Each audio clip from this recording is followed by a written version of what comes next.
Carrot halwa ಅಂದರೆ ಯಾರು ಬೇಡ ಅಂತಾರೆ ಹೇಳಿ. ಆದರೆ ಆ ಕ್ಯಾರೆಟ್ನ ಗಂಟುಗಟ್ಟಲೆ ತುರಿಯೋ ಕೆಲಸ ಇದೆಯಲ್ಲ, ಅದು ಮಾತ್ರ ಯಾರಿಗೂ ಬೇಡ. ಅದಕ್ಕೆ ಕ್ಯಾರೆಟ್ ತುರಿಯೋದೇ ಬೇಡ ಅಂತ ಕುಕ್ಕರ್ನಲ್ಲಿ ಕೇವಲ 15 ನಿಮಿಷದಲ್ಲಿ, ಅದರಲ್ಲೂ ಡಾಬಾ ಸ್ಟೈಲಲ್ಲಿ ಹೇಗೆ ಮಾಡೋದು ಅಂತ ನಾವು ಇವತ್ತು ನೋಡೋಣ. ಈ ಚಳಿಗಾಲಕ್ಕೆ ಮಾರ್ಕೆಟ್ನಲ್ಲಿ ಒಂದು ಕೆಂಪು ಕ್ಯಾರೆಟ್ ಸಿಗ್ತಾ ಇದೆ, ಡೆಲ್ಲಿ ಕ್ಯಾರೆಟ್ ಅಂತ ಕರೀತಾರೆ. ಇದೇ ಕ್ಯಾರೆಟ್ ತೊಗೊಂಡ್ರೆ ಇದರಲ್ಲಿ ಸ್ವೀಟ್ನೆಸ್ ಕೂಡ ಜಾಸ್ತಿ ಇರುತ್ತೆ ಮತ್ತು ಕಲರ್ ಕೂಡ ಸೂಪರಾಗಿ ಬರುತ್ತೆ. ಮೊದಲು ಕ್ಯಾರೆಟ್ನ ಚೆನ್ನಾಗಿ ತೊಳೆದು ಮೇಲೆ ಸಿಪ್ಪೆ ತೆಗೆದು ದಪ್ಪ ದಪ್ಪಗೆ ಕಟ್ ಮಾಡ್ಕೊಳ್ಳಿ.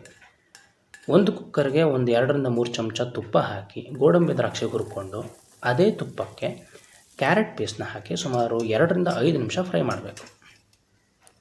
ಇಲ್ಲಿ ನಾವು ಸುಮಾರು ಒಂದು 300 ml ಹಾಲನ್ನು ಬಳಸ್ತಾ ಇದ್ದೀವಿ.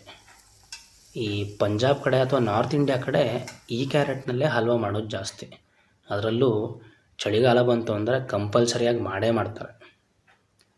ಹಾಲು ಚೆನ್ನಾಗಿ ಕುದಿ ಬರ್ತಿದೆ ಅನ್ನುವಾಗ ಲಿಡ್ನ ಕ್ಲೋಸ್ ಮಾಡಿ ಮೀಡಿಯಮ್ ಫ್ಲೇಮ್ನಲ್ಲಿ ಜಸ್ಟ್ 2 ವಿಸಲ್ ಹೊಡೆಸಬೇಕು.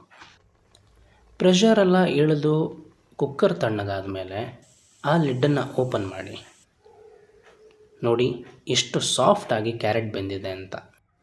ಈಗ ಒಂದು ಮ್ಯಾಶರ್ ತೊಗೊಂಡು ಕ್ಯಾರೆಟ್ ಬಿಸಿ ಇದ್ದಾಗಲೇ ಮ್ಯಾಶ್ ಮಾಡಿ. ಜಸ್ಟ್ 1 ನಿಮಿಷ ಅಷ್ಟೇ. ತುರಿದಿರೋ ಹಾಗೆ ಯೂನಿಫಾರ್ಮ್ ಆಗಿ ಟೆಕ್ಸ್ಚರ್ ಬರುತ್ತೆ.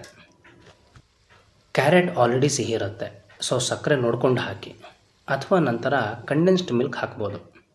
ಇನ್ನೂ ರಿಚ್ ಆಗಿ ಕೋವಾ ಹಾಕಿದ ಹಾಗೆ ಟೇಸ್ಟ್ ಬರುತ್ತೆ. ಇಲ್ಲಿ ನಾನು ಎಕ್ಸ್ಟ್ರಾ ಕೋವಾ ಬಳಸಿಲ್ಲ. ಇದನ್ನು ಹೈ ಫ್ಲೇಮಲ್ಲಿ ಸುಮಾರು ಒಂದು 5 ನಿಮಿಷ ತಿರುತ್ತಾ ಇರಿ. ತುಪ್ಪ ಬೇಕಾದರೆ ಈ ಟೈಮಲ್ಲಿ ಸ್ವಲ್ಪ ಮೇಲಿಂದ ಹಾಕ್ಕೊಂಡು ಅದು ಸೈಡೆಲ್ಲ ಬಿಟ್ಕೊಳ್ಳೋವರೆಗೂ ಫ್ರೈ ಮಾಡಬೇಕು.